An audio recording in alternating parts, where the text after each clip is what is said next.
mofo tapany de kafe tsy lefra de siramamy sasaka fefany azafady de ataovy amin'ity vary ty tapaka poka ito ito vary io tapaka poka de ohatriny na ny menaka tsy mandrinareo ny atsasaka fefany tena lafo ary ataovy am'le mandry de mba ataovy 300 de mba ataovy betsabetsaka fa ty no tsijiny mandritry ny herinandro eo azafady de manana le savony inona savonareo le ohatriny le membitay de ohatriny le tsy membitay ataovy am'le membitay tsy ampitsona ny volako sivy anana 300 de ty voatabia ty ary zato de mba asivy an'ity tongolo ty ragna mba misilifatra kely eo azafady mba hanaovana saosy fa nareo koa zany ka hihetra kely sao ve nanana 300 nareo mba hapipo kely nga fa tsy hita vilany mihitsy tya ny anana 300 nareo koa ohatra ny tena reny vidina anana 300 reny mihitsy naovana taolana alika efa-jato de mba ataovy bebe ranga fa olona herina ny tolona eo de mba ataovy le mahazo an'le nofonofony kely fa mba ampiarahana amin'ity anana anay sarbo ronjato de ampiana ronjato de mba asina kadohany ronjato ozy mamana fa izy efa makety foana mba ataovy bebe fandraoko jereo fa tsy raisinareo tsara koa randrangala izy tsy feno tsara koa non du coup azo avec font les problèmes je t'explique itadrizany iny sipiny c'est vraiment une mytho.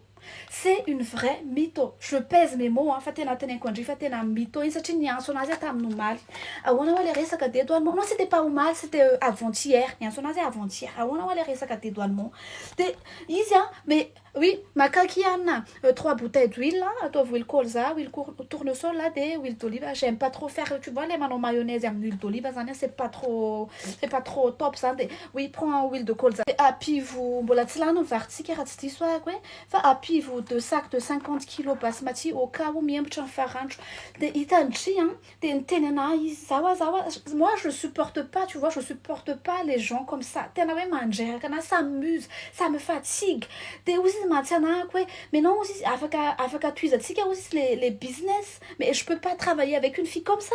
J'avance pas avec elle, qui était j'avance pas avec elle, on peut pas avancer à deux. Oui, qui a maca jus de pomme, hein? Oui, attends, les bio, sans additifs, sans conservateur, sans pomme, s'il te plaît. Oui. Maca, attends, 2 packs, s'il te plaît. Oui. On peut pas avancer. Ça n'est pas fait 8. Fait 8 banane. De me comprendre, ouais. Nous, les amis, de me comprendre.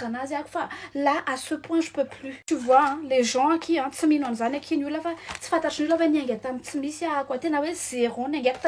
te rappelles, hein, l'histoire n'a même pas passé ma argent de poche. Faut tenir 5 millions. Des ailes, notre fonds de commerce, t'es juste avec toi, garage, on peut pas se moment foutre une banane, qu'on va, tout à fait. Fait, t'es n'avais n'y a pas et force, détermination, PDB, ma tongue, amzo, tueranzo, oui, mais quand j'ai une carte, t'es fait, nous foutre un frigo, en fait, c'est-à-dire que c'est rodao, liste de 1000 vito gaz, aussi, stade, 1000 vito gaz, 1000 na qui, fait, je t'aime, c'est tout de même, fou,